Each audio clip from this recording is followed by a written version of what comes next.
Hi, everybody. We're just getting settled here. I think that's okay. Well, we thought springtime was here, but we just had a few inches of snow. So I guess we're still in winter. Here's We have a couple of questions, thanks to both of these folks. The first one is from Bronwyn Rees. Is it possible that when someone dies, there is an opening in a past life or a soul connection that was shared with that person? Okay. Do we have an intimation of the soul's purpose for reincarnating? Thank you for your help and questions, teaching, etc. Well, the first part of the question is, I think the whole question is kind of interesting, but you got to remember that our best guess at this is related directly to where we are on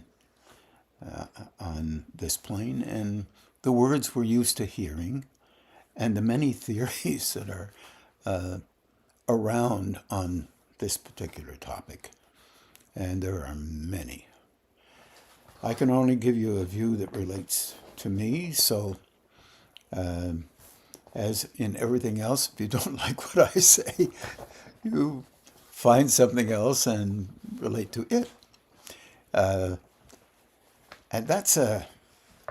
it's what we basically do all the time. So I'm not saying something nasty or good or bad or anything. It's just what we tend to do. And this is all involved with the same idea. At the bottom, at the core of this particular question is relationship. And why is it that we have this kind of relationship with ourselves that is fundamentally, let's say, designed to be somehow helpful to us? Well, there are two basic theories. One is you got to get out of here real fast and then you get engaged with how to do that so you never have to come back here again. There's another theory.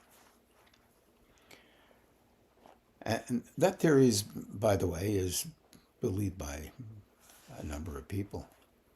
There's another theory that this plane is a primal plane. In other words, one way to look at it, it's coarser than other planes that may exist. And within us is a kind of semi-plan of how to not only engage with other states, but to create a framework on these levels where higher states can operate through us for the benefit of others, because they're embedded deeply on these planes and it's really difficult to get out of them. Primarily because the whole species is relating directly to these planes, and the impact and the strength of how an individual engages with these planes is affected by a tremendous capacity of each and every individual. Right, currently we have 8 billion people, but we've had all kinds of other people, and just add them all up. It sounds really difficult for us to kind of understand, but every person who's ever been on these planes has an effect on each and every other person. The good as well as the coarser structure. All right, so when we look at that from one point of view, that could make sense.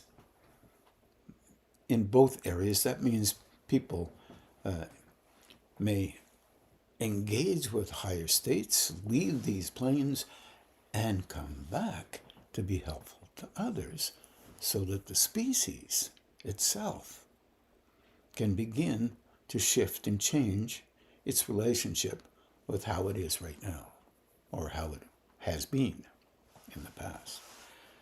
It takes an awful lot of willingness to make sense of that in some way, shape, or form, when each and every one of us who have lived in these planes might say, maybe there are different planes, and maybe it might be a good thing to go and visit them, because these planes are kind of uncomfortable sometimes. Well, okay, that's one way to look at it. Along with that way,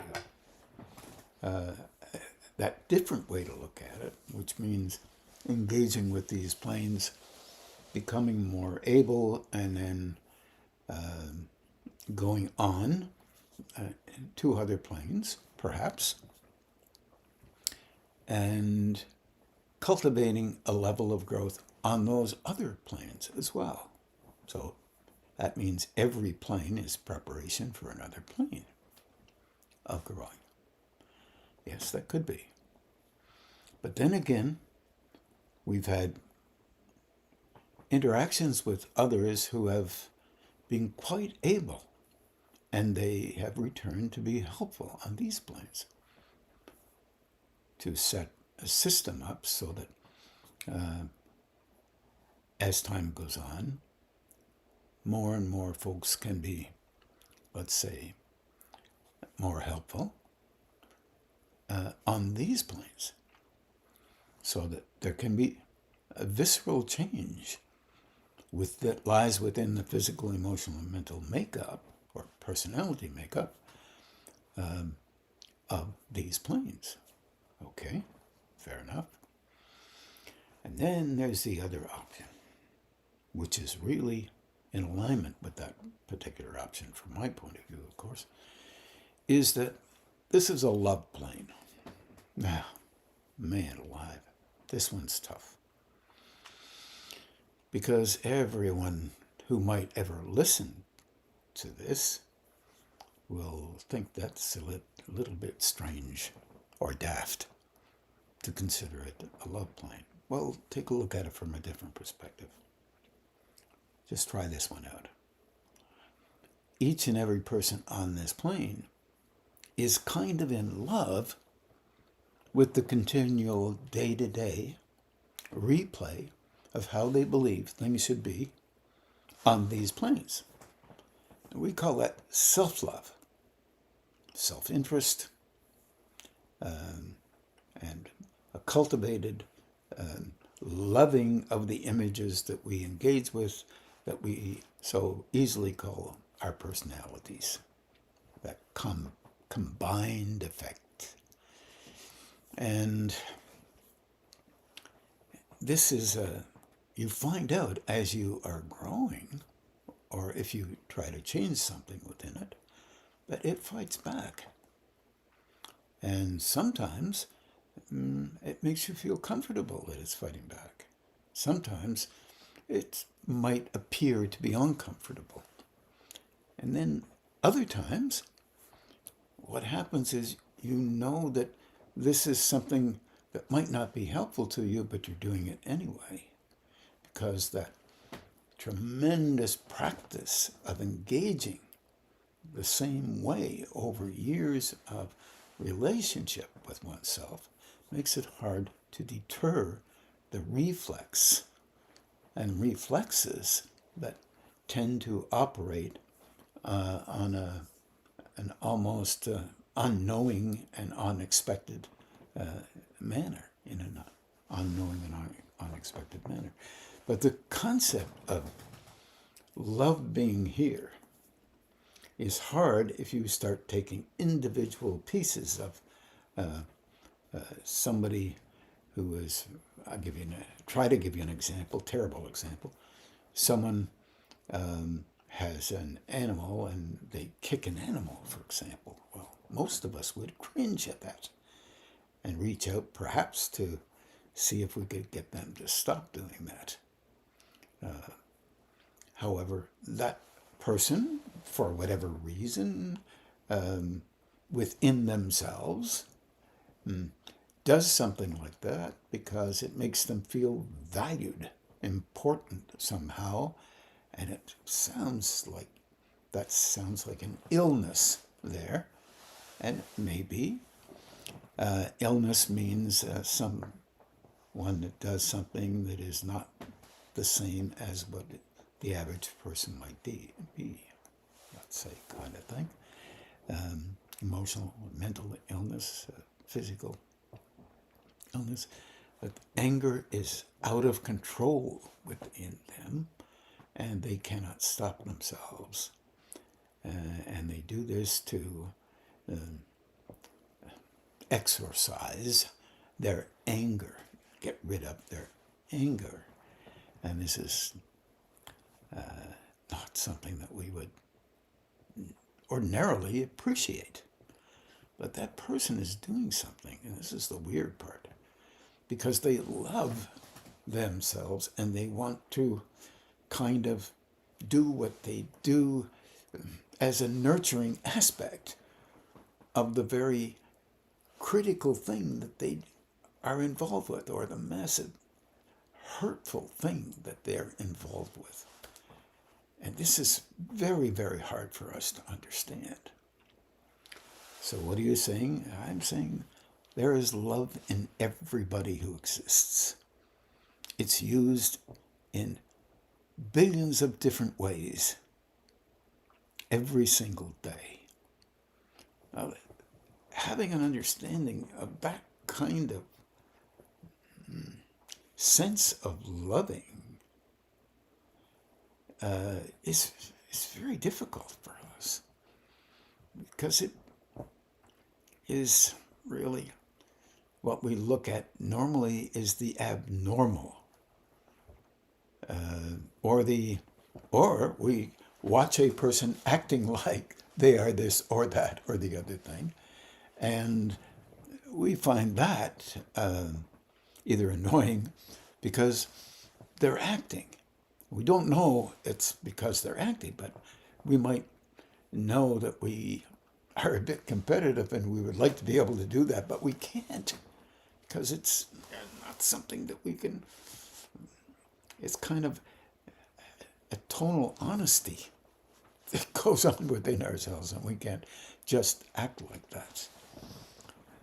We don't understand that in that person who is acting like that, that is what they have to do to engage with a love aspect within themselves that relates to the images that they've constructed unknowingly or knowingly, and they must reassert them to make them feel comfortable. And that is a kind of loving. So, distortions of loving, you would say? Perhaps. But often there is a vulnerability in every individual who exists. Often. I would say most often. But someone who is quite satisfied with themselves would not be able to see that they are vulnerable. And they would be vulnerable with that particular way of being satisfied with themselves. They would find something else real fast because they have to. They need to. And that is a loving that they have for themselves. And fortunately, they flip that loving over and they're very in love with themselves for having been able or unable. Either one. So love is there from my perspective. It's just that it's so difficult to understand that could be a viable sense of loving in accordance with what we believe loving should be like. So we have many definitions of what that might be. And we define that fairly rigidly. And that's kind of normal to do that.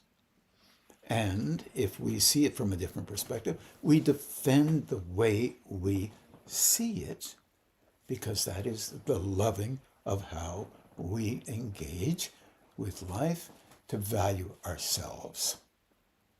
And this makes it very difficult. So basically, everybody's doing that, just not doing it in the same way. So where does it go from there? Good question. It goes in a kind of a weird sense to a different place. It goes to a place where you begin to notice some of these things happening, but you're still entrenched with how you did things before, and you refuse to see that because it hurts to accuse yourself of acting in a way that other people call not loving, but you really call loving.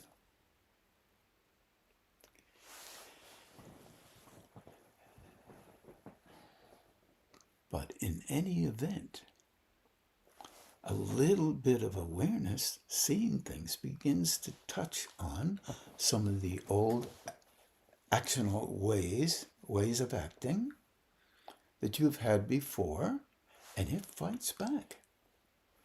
It's still love fighting in a kind of a way, not to be replaced by a different kind of loving. Okay. What that means is you don't like change. So now how are you going to deal with change? Well, you're going to act in a kind of a way that others think change is. Well, you do that and you miss it. Can't see it. Is that allowed? Absolutely. Because eventually you will begin to notice it. The next phase is difficult, where you don't beat yourself up for it. You recognize, so this is a method, an option, a way to engage for a purpose that still relates to comforting you. And at the same time, as more you're able to take in that awareness, which is another level of loving, that awareness isn't only related to an accomplishment of any kind. And that includes energy, and it includes anything else that you might come up with. So, in any event, if you feel really vulnerable, you tend to love you more in the sense of vulnerability. You have to protect yourself more. And that's an act of love, because so much vulnerability lies within you that if you don't do those things, you somehow are not worthy of anything. You go right to the bottom, and that's not real at all.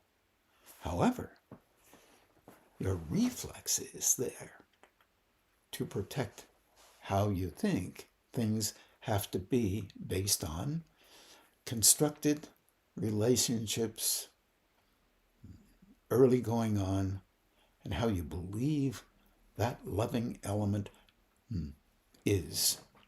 If you don't act this way, then you are not really loving. And that it's often based on training, but highly involved with your own personal training, unknown, definitely unknown, unrecognized, or other people's training. And this often can be very hurtful. And if the more hurt you are inside, the more depth of need to protect old ways of thinking around what you think love would be like. You start to get these definitions in like at 3, 4, 5, 6, 7, 8 years old. These definitions are being constructed within you, and you don't see them. It's not in our world to see them. So this makes it difficult. So we're still in loving, okay? We're still engaged with this idea. Well, the soul's purpose, very interesting, is basically there to help you to engage ultimately with a form that can engage at one with the higher state. And the personalization of the individual does not interfere with that, because it's not necessary. Okay, how do you get there? In other words, what I'm saying is, both levels of loving engage with each other. And they don't pull apart. Because it's not about the personality really knowing that it's a personality engaging that way, and now you are this way, and now you are that way, and based on definitions that you think might be true, there's no definition there. There's expression there. There's relationship there. Loving relationship with the plane. Because it's constructed. This is kind of hard to be comfortable within our secular world. If I looked at it from a different point of view, I would say that there's a field of essence. That's what science tells us, and we're not sure what it is, but there is an essence there that's at the core of existence. There are names for some of this, but oh my God. What are we trying to do? Rename something? Yeah. In other words, an essence that knows exactly all that lies within the essence of all. Wow. Ooh. That smacks of some stuff that we have treated with real personalization. A flow. A kind of universal essence or flow that engages with us all and relates directly to our survival. Well, you've heard me talk about chakras and the entry points, likely in some way connected with the concept we call soul or God, or we just haven't got perfect names. However, in the construct of soul, some inquirers, philosophical primarily, have experienced, according to some, a link up with the higher state that can communicate with it. Boy, in our secular world, we don't hear any part of that one. Why?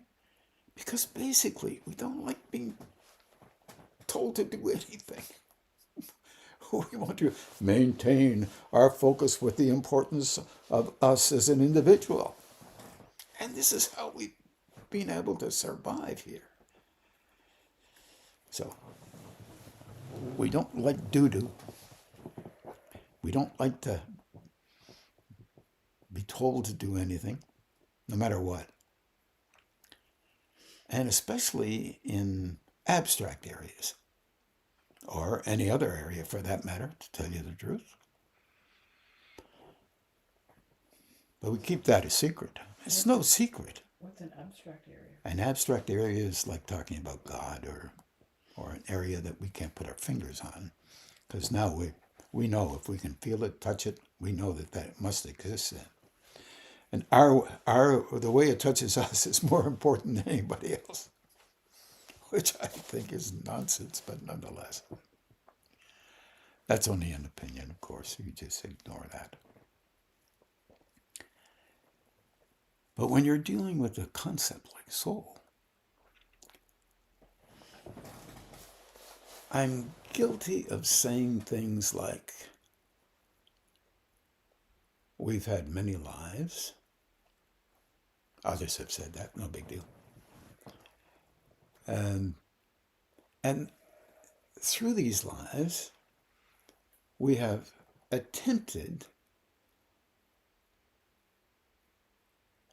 least attempted, to construct a system whereby energy can operate through us, and we try not to interfere with that. Of course, that's like turning lead into gold in the old alchemical construct, and saying, well, give me a bunch of lead and I'll turn it into gold. Well, alchemists have tried to do that.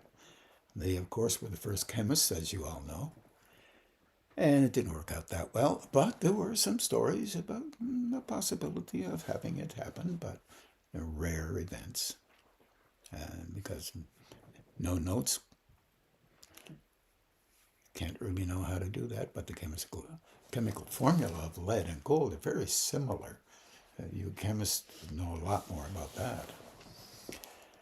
But here's the deal. How could a loving flow engage with a species like us, who are learning or attempting to learn, and we are still so focused on the view that we're more important than others because we can do this, that, and the other thing. It's just like a gameplay, but it's not a gameplay. And then we look around and we're constantly engaging with a competitive element. And of course, the more you say something, the more it has to be true, right? I don't agree with that either. Well, so I disagree with some stuff. But here's what I think makes some sense to me. You'll have to think this one through. If we can even be aware of this many lives that we've had in a soul construct, something that's building in there to get to a point, or someone that knows what level we have to get to so we can be helpful to others by not interfering and saying it's all about us. And this is way out of our league at this point, through observation. I have observed that I've been fortunate enough to observe that some don't quite have this. They engage as if they're there and they watch and they perceive, and energy can operate through them for the benefit of others. And that is a good thing, even on these course levels.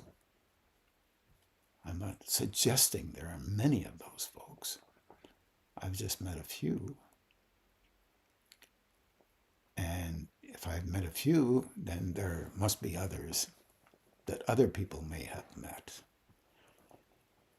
And that is to our benefit. But we don't know an awful lot. We know less. And we try to understand more. We want more, so our personality can take credit for it. When these other things happen, there's nothing but observing it, knowing it's there. It's a reality. In our constructing towards a framework that could do that, if we could perceive anything about our previous lives, they will be trying to help you.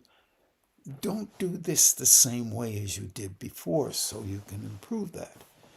Our version of that usually is, oh boy, I was this in a previous life. Now I am really very able because I was that in the previous life. It's one of the difficulties that we have. It doesn't mean we're bad folk. It just means we do that sometimes.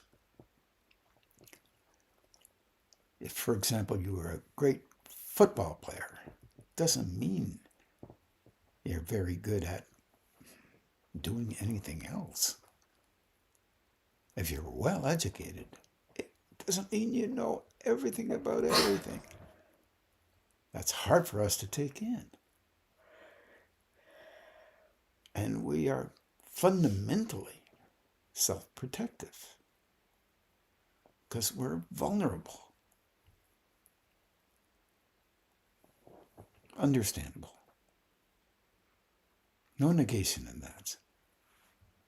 It's just how things work here on these levels of function.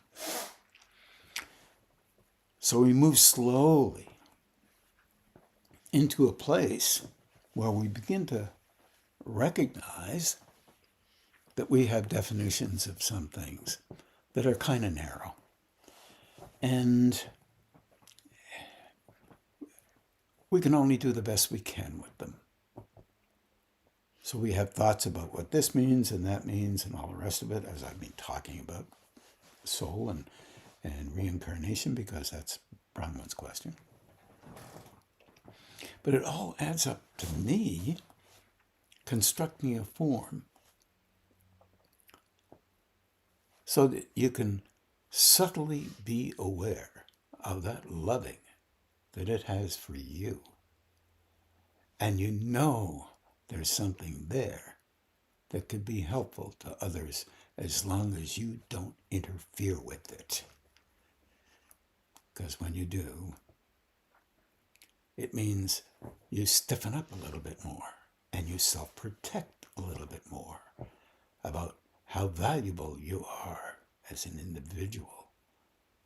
And of course, everyone is valuable already because they had that interaction with that love that helps them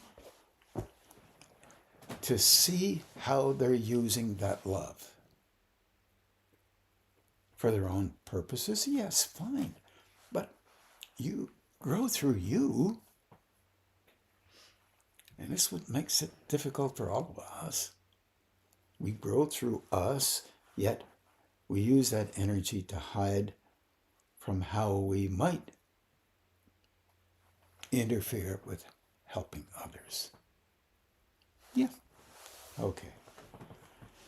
So I would say that this is fundamental, but then again, I can't say, honestly,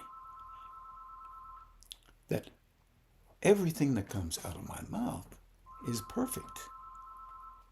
Because I don't believe in that.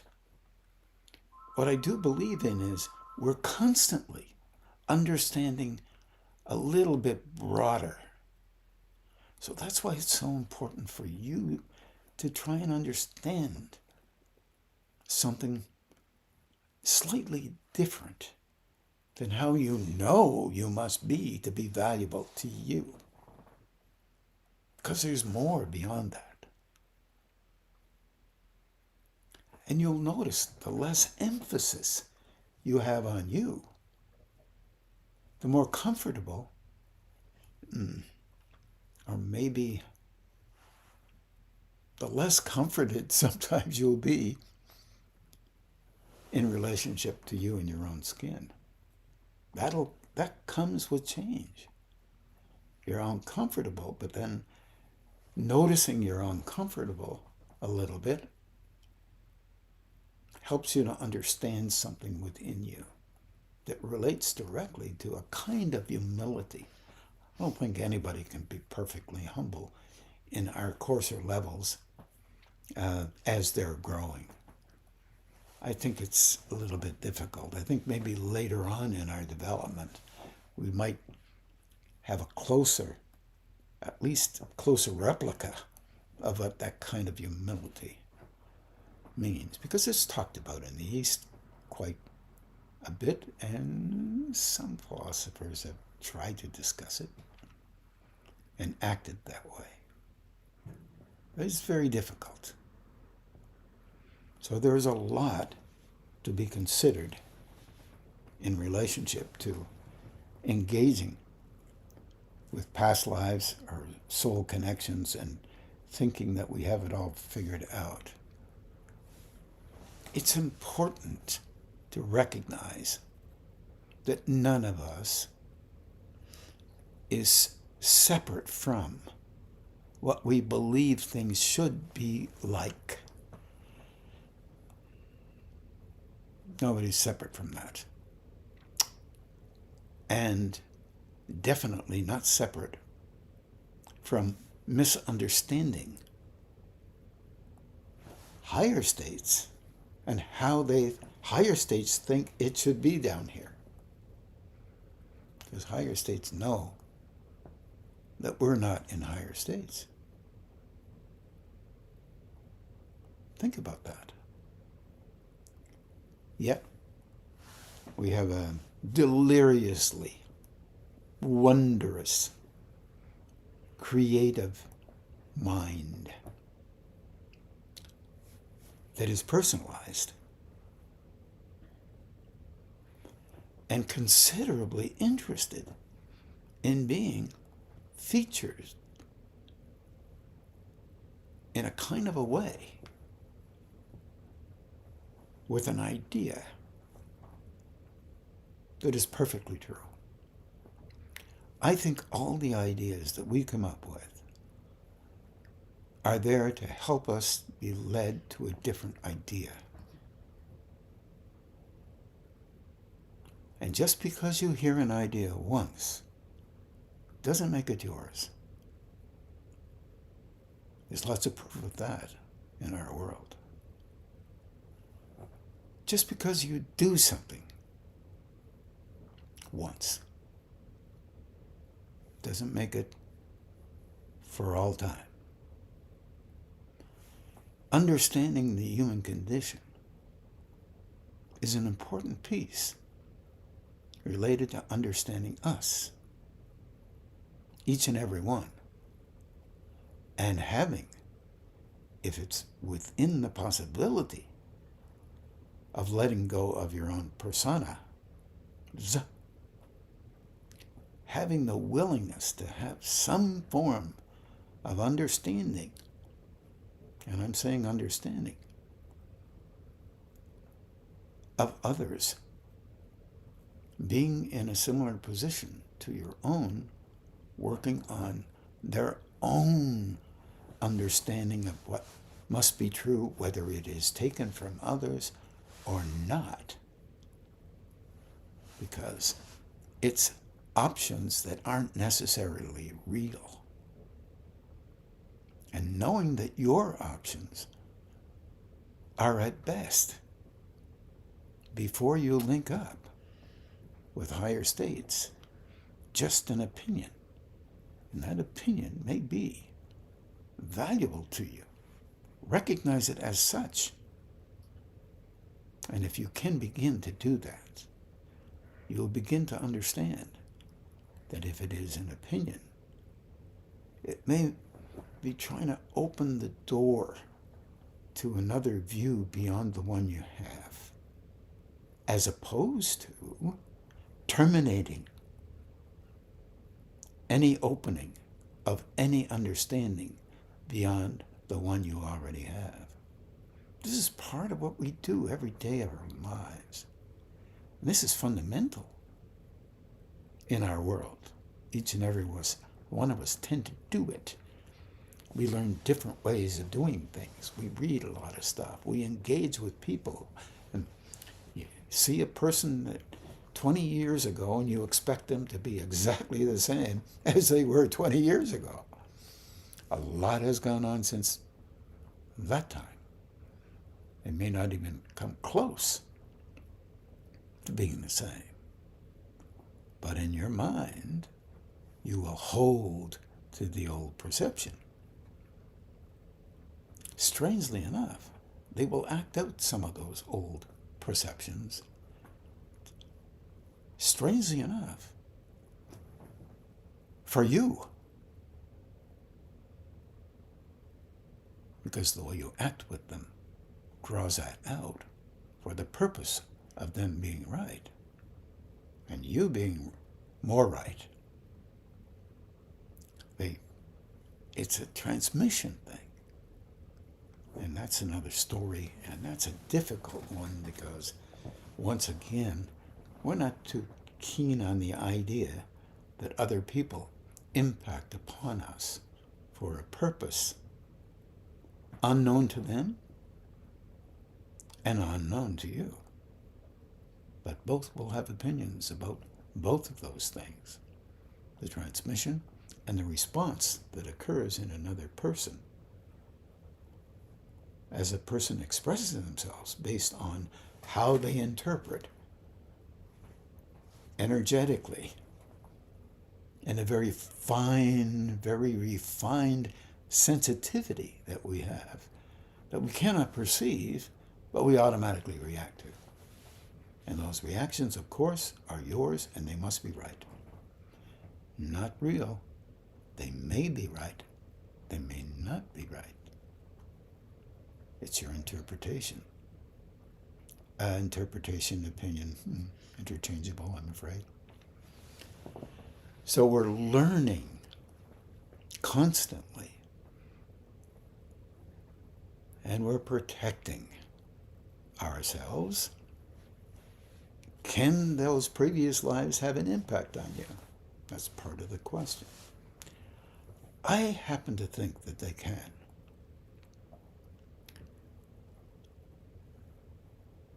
But I also happen to think that you may notice and wonder why you act a certain way with certain people. And maybe even might be able to pull back a bit, give them space, allow them to engage with you as opposed to you engaging with your opinions, and therefore they are acting. Well, they may act that way with other people. Same way, different opinion. It's possible. But no matter who and how and why and what they are doing, yourself included, you are doing based on the sensitivity that you have internally, reflexively, and engaging desperately to comfort you in relationship to you and relationship to others. It's a key thing to understand, and it's really difficult to understand. No one gets this perfectly. And if you think you do, it's because you're not seeing that you're not getting it perfectly either. You might believe it, but that's part of what you protect. This question is extremely difficult, and I am so glad that you asked it, Bronwyn, because it is a good question. It's a question that's been asked a few times in a different way. But this is a very, let's say, kind of an abstract question. Kind of a question where there are others that have refined an answer directly and as if it's totally and completely the only way it could be. One thing I do know about these questions is that if you ask them and you've thought about them yourself, you'll start seeing some of the things that you've run into in the past. You'll see it, and you'll see that you already have sometimes an answer already kind of developing in your own way. Don't throw them out. Just lean on them a little bit. Try to help you to stretch them out a little bit. Because it's one of the things that I think makes sense, that on these levels, our answers are imperfect and they're learning answers. Doesn't make them bad. Doesn't make them wrong. Means these are the ones we can come up with, related to another level of function that we're moving towards, not already attained. So this is a time that I'm going to call a meditation, because the next question is a long question as well. Not a short question, but a long answer. So I wish everybody well with this one. This is not an easy one to make some sense of. I'm hoping I've given you a little bit to chew on, and I wish all of you well. Energetically keep meditating, and if you don't mind, keep sending in those questions. As you can see, all kinds of questions are very important and valuable. I'll do the best I can with them. I wish you well. Have a good meditation.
And we'll just do the balancing and grounding.